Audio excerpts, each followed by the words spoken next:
अस्सलामुअलैकुम वीवर, खुशखबरी सुनिए कि आज सब्ज़ी मंडी इस्लामाबाद में रेट काफ़ी डाउन हो गए हैं। टमाटर चूँकि काफ़ी कमज़ोर आ रहे हैं और इस वक्त सिर्फ काबुल के टमाटर सब्ज़ी मंडी इस्लामाबाद में आ रहे हैं। कहीं कहीं दीर और स्वाद की भी तोड़े बहुत आते हैं, लेकिन वो बहुत नायाब और तोड़े हैं। अच्छे टमाटर भी सब्ज़ी मंडी इस्लामाबाद में नायाब है। जितने टमाटर आपको नज़र आ रहे हैं खासे कमज़ोर है और रात को भी काफ़ी सस्ते बिके। 500 और 400 से लेकर 1800-1900 रुपये तक बिके थे टमाटर। तो आज वही रेट है जो कल आपको 400 रुपये किलो मिल रहे थे। 300 और 400 रुपये किलो आज आपको वो ही टमाटर 50 और 60-70 रुपये किलो मिल रहे। सब्ज़ी मंडी इस्लामाबाद में इस वक्त हम मौजूद है।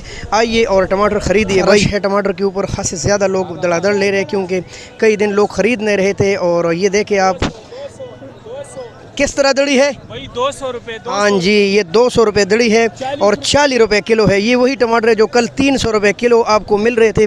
पूरे रावलपिंडी इस्लामाबाद में 400 के भी लोग बेच रहे थे।